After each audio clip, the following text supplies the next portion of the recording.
Good evening, everyone. Welcome once again to Let's Talk Business. Thank you again to my friend Ron Sumbang for his great insights in the care home industry last week. We have another guest tonight looking into the world of nonprofits. But of course, tonight we will start with the most important when you're in medical business, medical billing. So what's the question? What is medical billing? Medical billing is the process of generating healthcare claims to submit to insurance companies for the purpose of obtaining payment for medical services rendered by providers and provider organizations. Okay, the question, the most important one, why is medical billing so important? Simplest answer. Simply put, it needs to be done and done correctly to be paid. So here are the steps in medical billing. So of course, you register the patient. And then second, you determine financial responsibility. You check their eligibility. You check what insurance will cover and what they're responsible for. Then you do super bill creation. You start to build the items that need to be billed. Once everything's done, you do a claims generation. The biller will ensure that you have the proper coding and the proper page or HIPAA compliance. Then you do the claim submission. Medicaid is direct. Usually, other insurance, you can do it through a third party. And then you monitor the claim adjudication. Claims checked for eligibility for payment. Once those are done, they issue a patient statement. And then as an entity, you follow up. You do a statement follow-up to make sure that all the bills are paid. Since this is such an important process of your business, let me give you some tips to ensure a proper medical billing process. Number one, understand the billing process. Even if you hire someone to do your medical billing, let's say you hire a third party to do your medical billing, understand the process so you know exactly how it works. You know the old saying, inspect what you expect.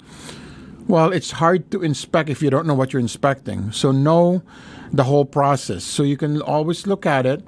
You can always make sure that everything's correct and nothing's falling through the cracks. Know the proper codes and check them regularly for any changes or updates. How many times have you gotten a bill from a provider and you say, wait a minute, this is covered. Why am I getting a bill? And it happens that their biller or the person working at their office coded it wrong because there was some kind of change. Always make sure that you're up to date with any changes and make sure you always know the proper codes. That's good customer service when you think about it. It's so difficult to get a charge on insurance reversed. So making sure that when you submit it properly is very big. Number two, look at the big picture. Look at other factors that might affect your billing. Don't just concentrate on if the declines, but go behind the reasons why they're declining it or what the trends are. Maybe look at different trends or any regulatory changes. So always look at the big picture. Number three, invest in staff training. Always make sure they are up to date, they're fully trained, they know exactly what they're doing, maybe even do refresher courses. And something as important as medical billing, we always need to make sure that your people are up to date, they know what to do, and they understand all the changes. Or, of course, you can always outsource it, right? Number four, pay attention to details when submitting claims. Again, I cannot emphasize correct codes, filing procedures, any regulations. Make sure that everything's being done correctly. Include the patient in the process. What does that mean? It's very simple. Just have good communication with your patient. Make sure that you're getting the correct information in the beginning.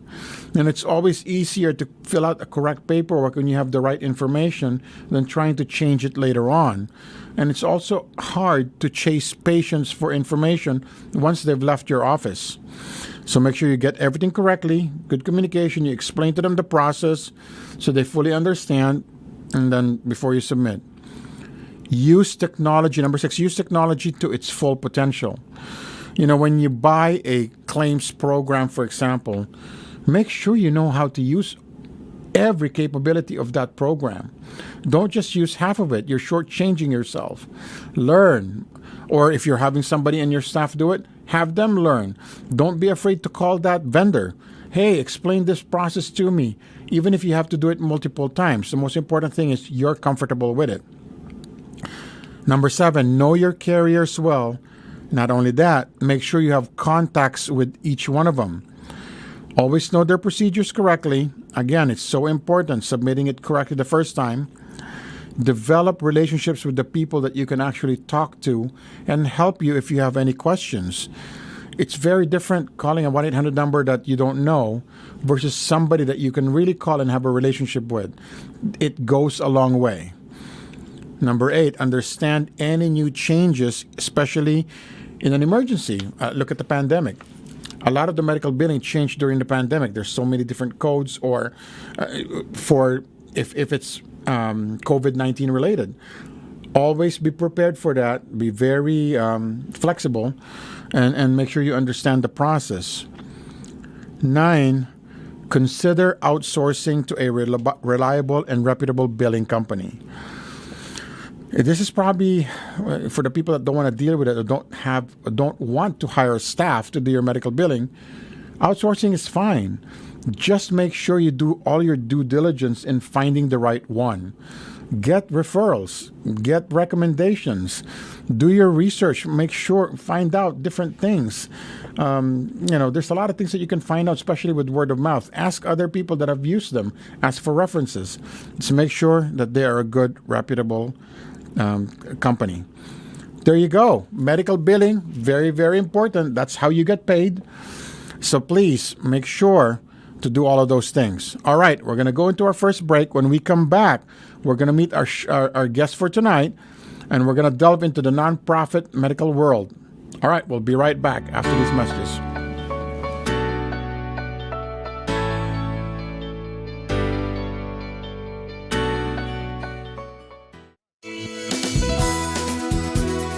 Just like a friend from back home. This is your Filipino radio experience in Las Vegas. PHLV Radio. PHLV Radio.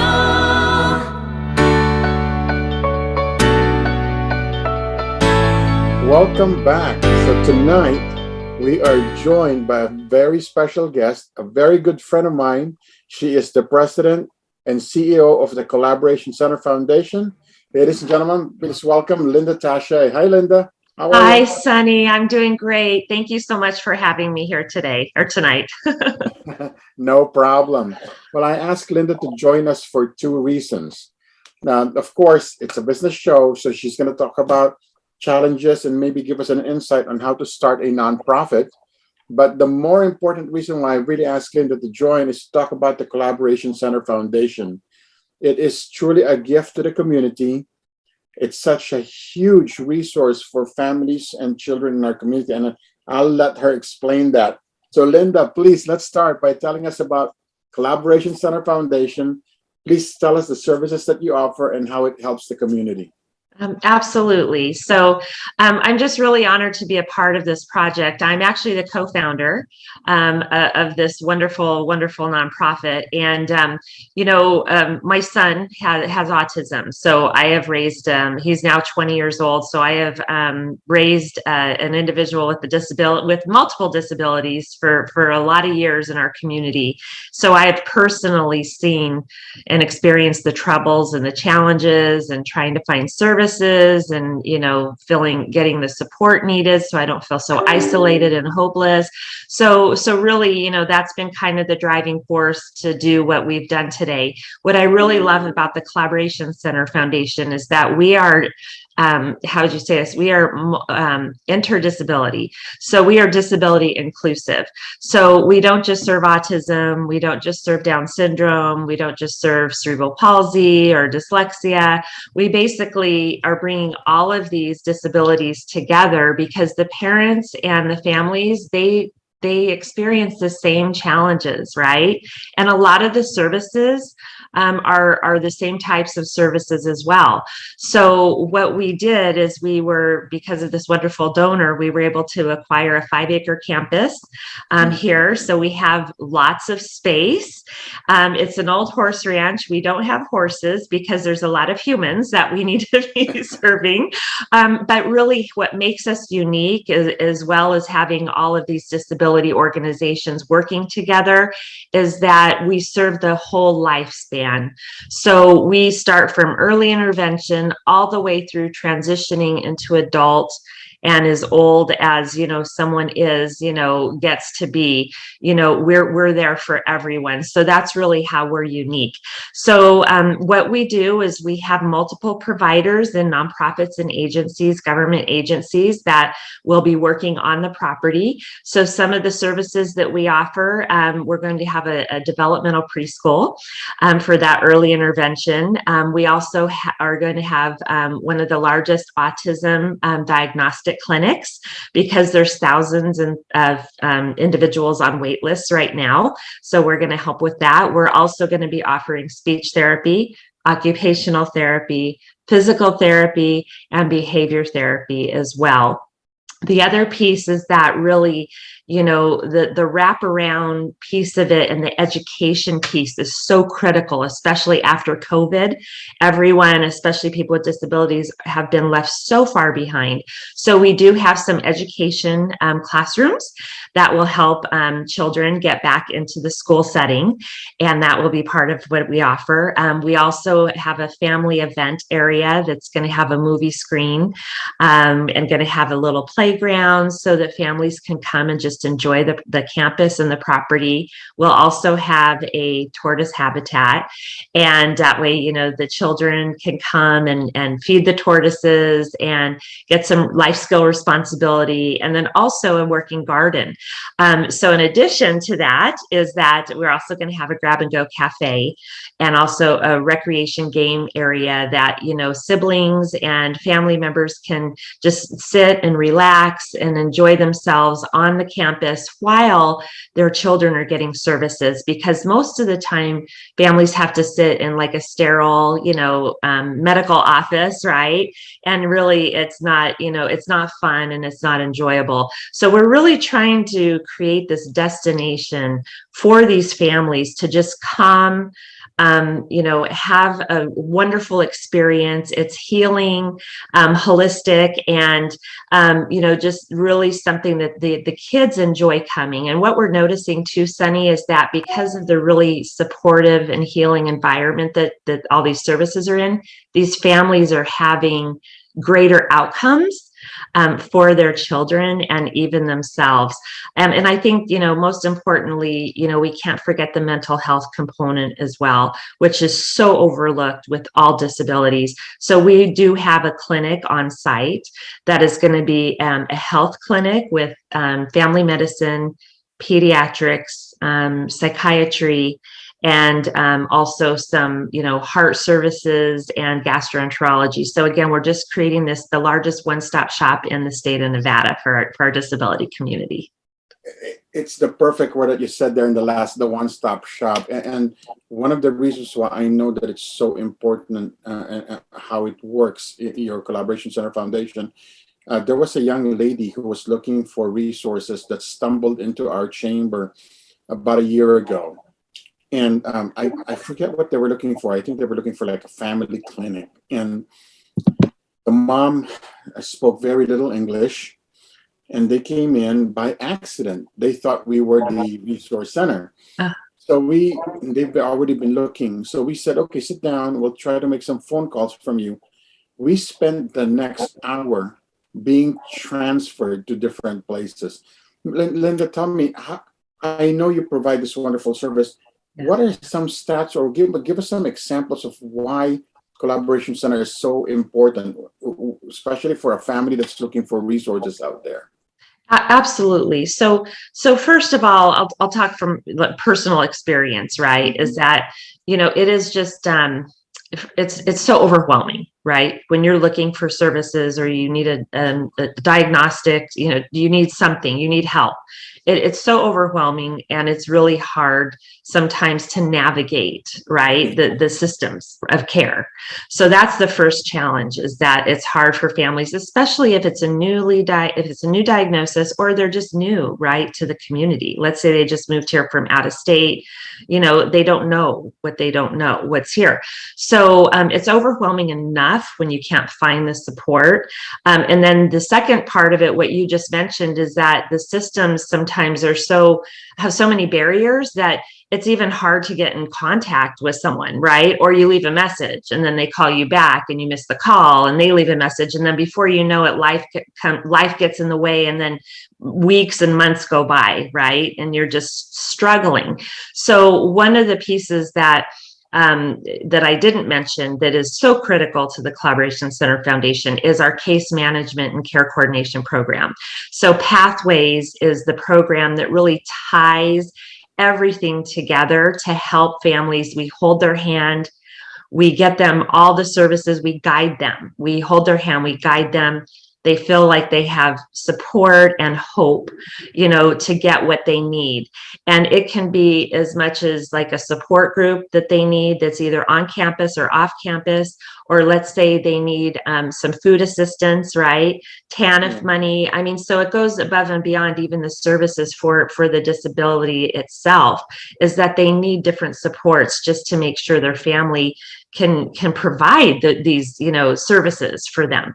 So that's one of the things that we do at the Collaboration Center, is we have an entire team of case managers and social workers that are just ready for families to contact us. So, and it's a free service. And we don't just say, okay, we're going to serve you until you're 10 years old and then good luck, right? Because that's another barrier in the community, is that that a lot of agencies or providers will only serve a certain age range, but we don't do that. We are there with the family as long as they need us.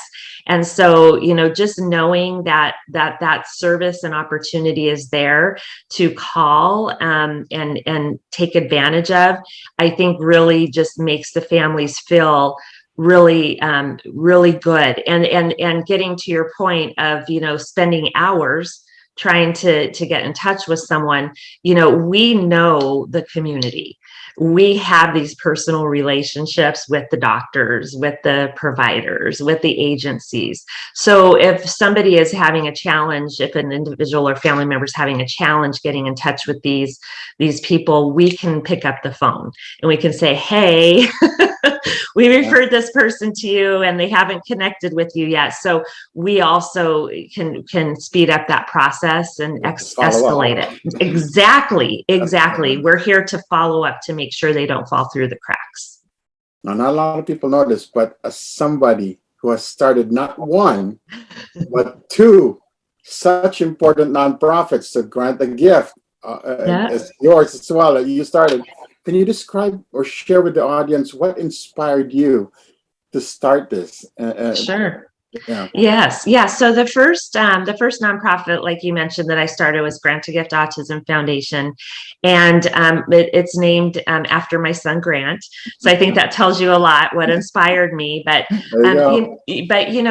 Sonny, I'm very connected, very educated, and I still had so much trouble getting connected to services. And I thought to myself, back in Grant was diagnosed in 2006. I said, if I'm struggling with this, what are the families that don't know how to advocate, on their behalf, or they have the English as a second language, or they just don't have the means to do it, to advocate. So I thought, if I'm struggling with this, what's happening to other families? And so I really took that pain and passion, and then seeing, my son struggling to just, have a typical life, that inspired me. I felt like I needed to help other people so that I could feel like heal myself. The more that I helped others, the more it made sense what I was going through, and that, knowing that I'm not alone either. So I actually, before I started the Grant a Gift, I actually worked on the first autism policy in the state of Nevada. So that was really my first intro to, like, okay, I can make a difference. Like, really, I can make a difference. So in 2007, we created the first autism funding for the state of Nevada. But what we realized, Sonny, is that it was only covering 10% of what families needed. So then that's when I said, you know what, I need to leave my corporate career at Wells Fargo, and I need to start a nonprofit. Now, ignorance is bliss, because after a few years, I said, if I would have known how hard this was going to be, I don't know if I would have done it, but it just shows you that when you have the passion for something and the focus, and you bring the right people along, you can do anything. You can move mountains. So, Grant a Gift grew and grew. And before you know it, we were serving thousands of families annually. And then in 2016, the UNLV School of Medicine started. And so I had a board member that was involved with the UNLV Foundation. So we actually went to the founding dean at the School of Medicine, and we said, hey, let's get together and partner. And so I actually spearheaded the first autism clinic, or the only autism clinic in the practice plan for the School of Medicine. So so that was my first experience. So I had a lot of practice to do what I've done today with Collaboration Center. I'm going to brag a little bit for you. Yes. So, because I know you won't do it. For the audience, I just want you to know the Collaboration Center Foundation is now considered one of the top model nonprofits. I was there, so you cannot deny this. They are being visited by other nonprofits just to check it out, because they want to mimic this in other states. How does that make you feel? I mean, tell us, joy, pride. Yeah. Thank you, Sonny. You're so wonderful. It makes me feel very honored, honored and proud that, because a lot of times when you're in the middle of something and you're dealing, with just everything, you wonder, okay, am I really making a difference? And so it really helps. It helps me when I hear people, especially people I really respect, like you, saying that. So thank you. Thank you for that recognition. Because, that was one of our goals when we first started this. We said, and it was challenging because there was nothing else to compare it to. We looked for other models like this, and there weren't any. So we said, okay, well, we're pioneering this, and we hope we're doing it right. And so to know that other organizations from other states and even other areas, like up in Northern Nevada, they want us to duplicate it up there as well. So to know that other people are looking at us for a model, it makes me proud, because Nevada is my home, and Nevada is usually known for not doing good things, right? So, or not doing, but to know that we're sought after as that model for the disability community really makes me happy and proud. That's awesome. And for the audience, it's really the service just describing it, or you have to see it. You have to go to the campus. The impact is so much different when you actually see what they do. So I encourage everybody to take a tour. Now we're gonna go to a little bit of business, of course. Lynda, how do you even start a nonprofit? Can you talk about the first? I mean, I get that question all the time. Hey, I have an idea. I want to start a nonprofit. how do I do it? Yes, yes, yes. So, that's a great question because, like now that I've done it, over and over, it seems easy to me, but it's not. It's a process. I mean, there's a lot of details. So, I say first of all, you have to have a vision and a passion for something, right? And so when I first had this idea of what I wanted to do, one of the things I did first is I just did some research in the community to see, okay, is anyone already doing this? And if so, maybe I can work with them, collaborate, or if not, I can start my own nonprofit. So, without getting into too many, details, because that's another hour that we could spend, is that, first of all, you have to create a nonprofit corporation in your state. So that's the first thing that you have to do. You can do that through attorneys can help you. Resident agents can help you, or I had another friend that had started a nonprofit, so they walked me through it, right? So I didn't have to figure it out all on my own.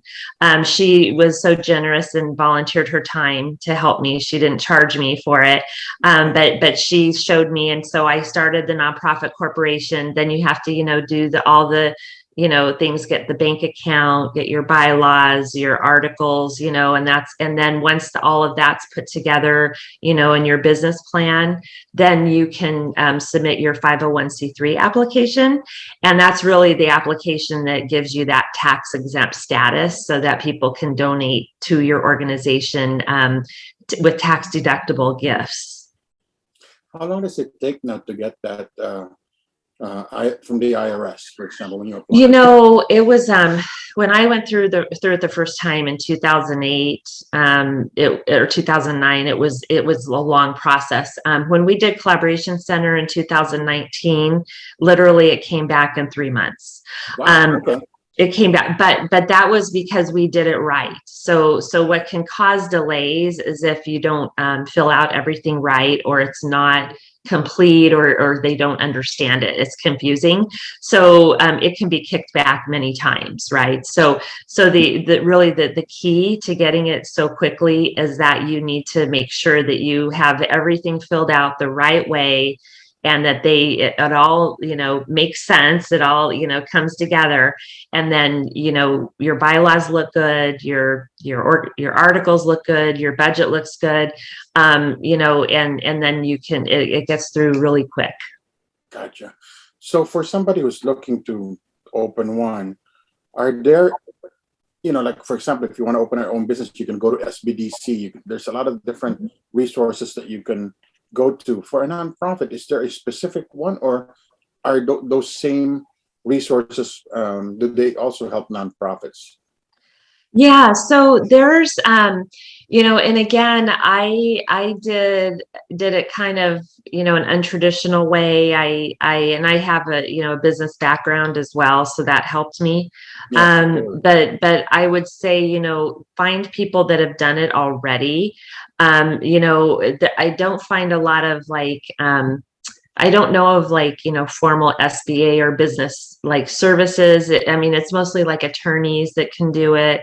There are some online services that you can, go to, but all of those, charge fees. And then I actually was doing it in between when I left Grant to Gift. I worked on some policy. And then I was actually helping others start nonprofits. I was consulting and I charged a fee, obviously, to do it. But I helped several. In fact, Collaboration Center was one of my clients. Okay.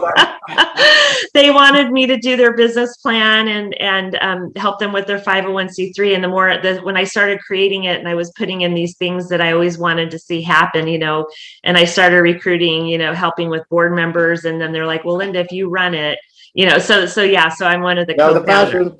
Yeah, there you go. But yeah, so there are organizations out there that can help, with starting a nonprofit. Online, you can look at them, and then attorneys and accountants and different resident agents can do that as well. Perfect. All right, so that's our time for today. Any parting words? Oh my goodness. Well, I'm very honored. Sonny, that you had me on today. I hope that whoever's listening out there, gets hope. If you're struggling, and you can visit our website. If you need help, you can visit our website at collab. That's COLLAB lv.org, and we have a you can contact our case management team. You can sign up for a tour, and I think what the most important thing is that we are very inclusive. So we're inclusive. It doesn't matter your origin, your race, your religion, your lifestyle. We accept everyone for who they are. Come as you are. And we just really want to be that safe, destination community for all disabilities. And we look forward to meeting anyone that's listening that needs our help. Thank you so much. Thank you for coming onto the show. For the audience again, Lynda Tache, Collaboration Foundation. If you need any resource, or if you want to do a tour, you can contact her. You can contact me, and I'll connect you over to her. Lynda, thank you so much. That is our show for tonight. Until next week, take care. Bye-bye. Good night.